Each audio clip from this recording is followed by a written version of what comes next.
আপনারা কি জানেন যে আজ থেকে প্রায় 2000 বছর আগে রোমের একটি পুরো শহর এবং শহরের লোকজন মাত্র কয়েক ঘন্টার ব্যবধানে কিভাবে পাথরে পরিণত হয়েছিল?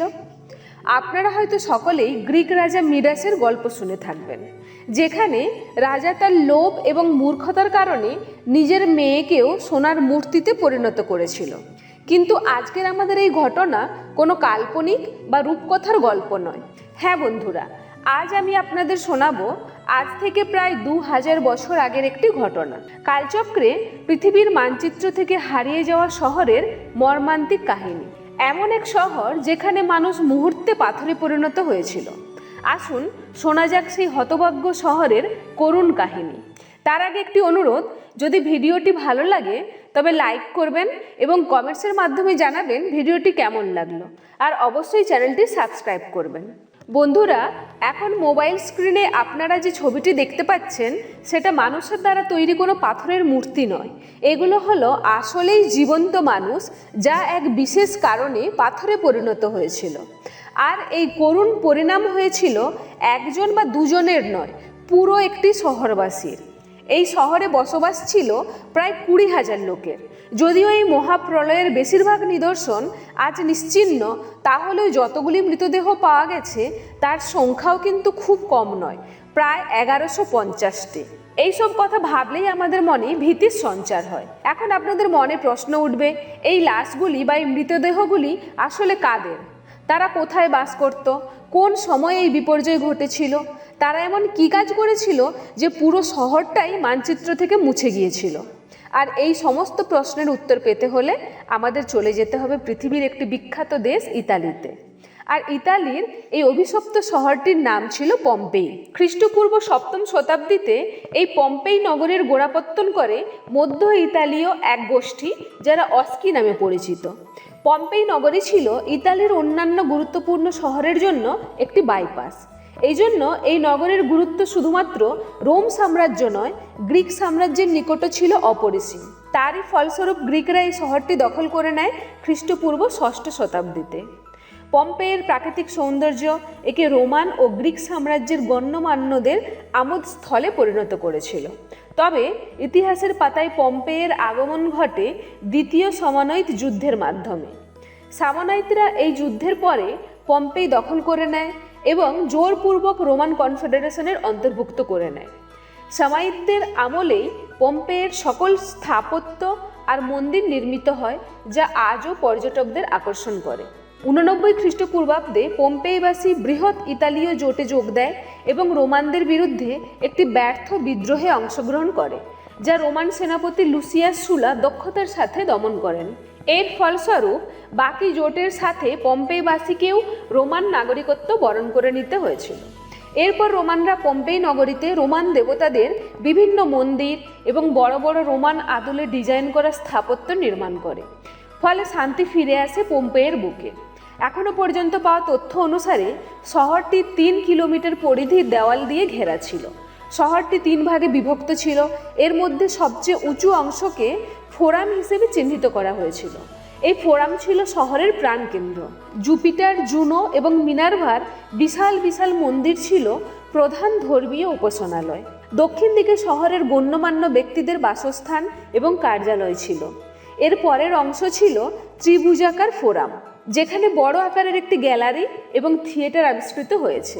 ছোট 3 দিক খোলা থিয়েটারগুলিকে রোমান ভাষায় বলা হতো ওডেওন, আর বড় 4 দিক খোলা থিয়েটারগুলিকে বলা হতো অ্যাম্পি থিয়েটার।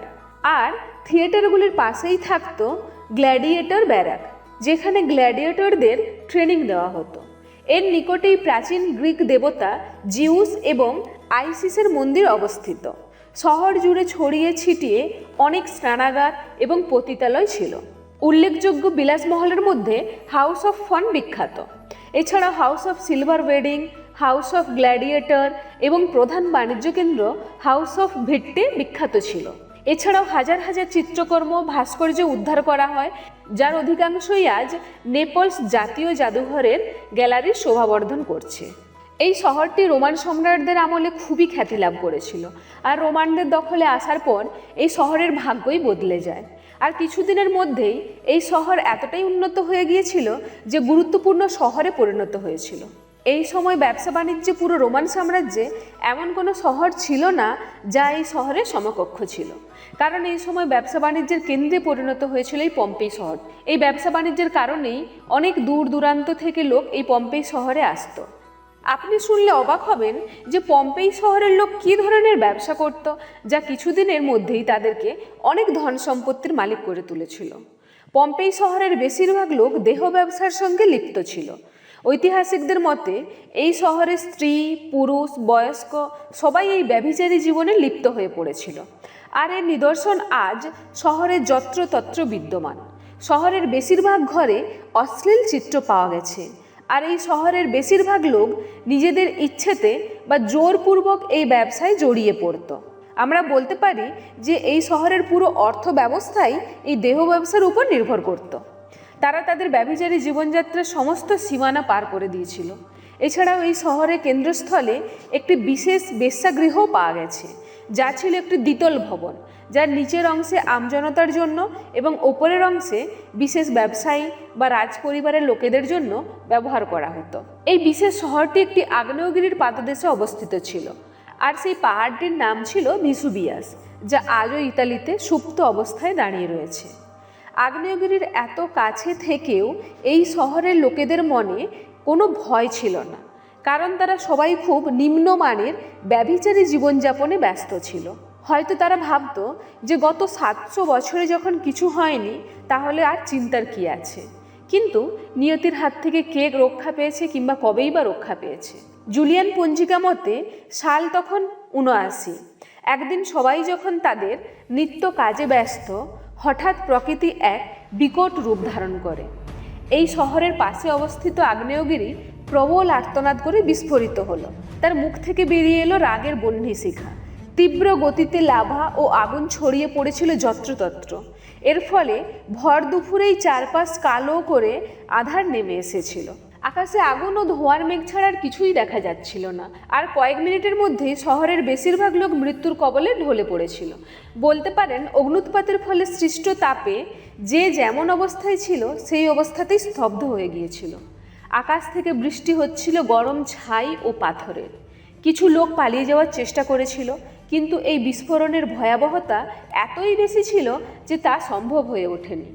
আর এই লাভা ঠান্ডা হয়ে কঠিন হওয়ার পর প্রায় সব কিছুই নিশ্চিহ্ন হয়ে গিয়েছিল, কারণ ওই শহরটি প্রায় 13 থেকে 20 ফুট লাভার নিচে চাপা পড়ে গিয়েছিল। আর এই শহরটি পরিণত হয়েছিল এক পরিত্যক্ত জমিতে, যেখানে ছিল শুধুমাত্র ছাই আর লাভা। এই ঘটনাটি দূর থেকে তাকিয়ে ব্যথিত হৃদয়ে অবলোকন করেছিলেন প্লিনি জুনিয়র নামে এক ব্যক্তি। তার লেখা সেই সময়কার দুটি চিঠি এই দুর্ঘটনার একমাত্র চাক্ষুষ দলিল হিসাবে চিহ্নিত। এইভাবেই প্রায় 1500 বছর ধরে মানুষের নজর থেকে নিশ্চিহ্ন হয়ে গিয়েছিল শহরটি। এরপর 1592 সালে সার্নো নদীর গতিপথ পরিবর্তন করার জন্য একদল ইঞ্জিনিয়ার নিয়ে খনন কাজ চালাচ্ছিলেন ডোমিনিক ফোন্তানা। এই খনন কার্য করার সময় প্রাচীন যুগের কিছু দেওয়াল খুঁজে পাওয়া গিয়েছিল, যার মধ্যে অনেক অশ্লীল চিত্রকর্ম ছিল। একটি পাথরের পাণ্ডুলিপিও আবিষ্কৃত হয়েছিল, যেখানে রোমান হরফে লেখা ছিল ডিকিউরিও পম্পেই, যার অর্থ দাঁড়ায় পম্পেয়ের নগর পরামর্শক। তখনকার সময়ে অশ্লীল শিল্প বর্জনীয় ছিল, তাই ফোন্তানা সেগুলো ফের মাটি চাপা দিয়ে চলে যান। কিন্তু এই ঘটনা বেশি দিন চাপা ছিল না। এরপর 1738 সালে শ্রমিকরা নেপলসের রাজা চার্লস অফ বোরবনের জন্য একটি গ্রীষ্মকালীন প্রাসাদের জন্য ভিত্তির খনন করছিলেন, যখন সেই সময় হারকিউলিনিয়ামটি বা সংরক্ষিত প্রাচীন শহরটি পুনরায় আবিষ্কার করেছিলেন। 1748 সালে নেপলসের আবিষ্কারের দর্শনীয় গুণমানের কারণে রাজা চার্লস বারবনের আদেশে ইঞ্জিনিয়ার রোকো গিয়াচ্চিন সকল প্রাচীন প্রত্নতত্ত্ব, মূর্তি এবং মূল্যবান সামগ্রীর তালিকা স্প্যানিশ রাজদরবারে পেশ করার লক্ষ্যে অভিযান করেন। স্পেনের রাজা হওয়ার পরও চার্লস অফ বোরবন শহরটিকে জনসমক্ষে নিয়ে আসতে আরও খনন কার্য চালান। বড় আকারের সাফল্য আসে 1863 সালের দিকে। গিসেপে ফাউরেলি ছাইয়ের ভিতর প্লাস্টার প্রয়োগের মাধ্যমে ভস্মের ভেতর থেকে মৃতদের দেহাবশেষ পুনর্নির্মাণ করেন। যখন 20 আগস্ট 1763-তে একটি শিলালিপিতে পম্পেই নোরাম লেখাটি পাওয়া যায় এবং সেই থেকেই শহরটিকে পম্পেই নামে চিহ্নিত করা হয়। এরপরে তিনি হাজারো চিত্রকর্ম আর ভাস্কর্যের ধ্বংসাবশেষ উদ্ধার করেন, যার অধিকাংশই ছিল অশ্লীল। ফের শুরু হয় দ্বিধা, সভ্যতা আর শিল্পের দ্বন্দ্বে ফের সেগুলো আড়াল করে ফেলা হয়। এখানে একটি কথা বলে রাখা ভালো, পম্পেইয়ের সব শিল্পকর্ম 2000 বছর পরও অক্ষত ছিল, কারণ ছাইয়ের প্রলেপ দ্বারা ঢাকা ছিল বলে সেখানে আর্দ্রতা ও বায়ু তাদের নষ্ট করতে পারেনি। 1819 সালে নেপলসের রাজা ফ্রান্সিস তার রানী সহ পম্পেয়ে ভ্রমণ করেন। তখন তিনি অশ্লীল চিত্রকর্ম দেখে বিব্রত বোধ করেন এবং তার আদেশে প্রচুর অশ্লীল চিত্রকর্ম নেপলসের একটি সিক্রেট জাদুঘরের গ্যাবিনেটো সিক্রেটো বা গোপন কুঠুরি নামক একটি ক্যাবিনেটে সিল করে রেখে দেওয়া হয়। চিত্রকর্মগুলো এখনো পর্যন্ত সেখানেই সিল করা অবস্থায় রয়েছে। খুব উচ্চপদস্থ শিল্পী এবং গুরুত্বপূর্ণ ব্যক্তিদের জন্য সেই কুঠুরিটি মাঝে মাঝে খোলা হয়। এখনো পর্যন্ত এই শহরের অর্ধেকের বেশি অংশ খোঁজা সম্ভব হয়েছে। আজ প্রায় 2000 বছর কাটলেও প্রত্নতাত্ত্বিকরা এই শহরটিকে সংরক্ষিত করতে পেরেছেন এবং এই শহরের সেই সময়কার ঘরবাড়ি, রান্নাঘর, বাথরুম, মন্দির, মানুষের জীবনযাত্রার বিভিন্ন নিদর্শন আজও প্রায় একই রকম রয়ে গেছে। বলতে পারেন আজকের এই পম্পেই শহরের ধ্বংসলীলার আগের স্ন্যাপশট।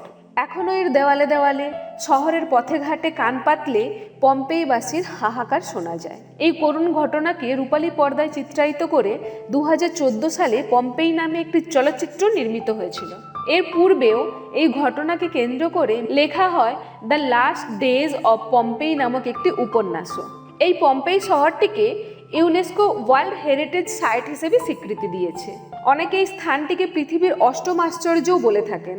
এই স্থানটি পৃথিবীর বিভিন্ন দর্শনীয় স্থানের মধ্যে দ্বিতীয়, যেখানে বছরে প্রায় 2.5 মিলিয়ন পর্যটক ঘুরতে আসেন। এইরকম বিভিন্ন জানা অজানা ঘটনা সম্পর্কে জানতে আমাদের চ্যানেলটি অবশ্যই সাবস্ক্রাইব করবেন এবং সঙ্গে থাকার জন্য ধন্যবাদ।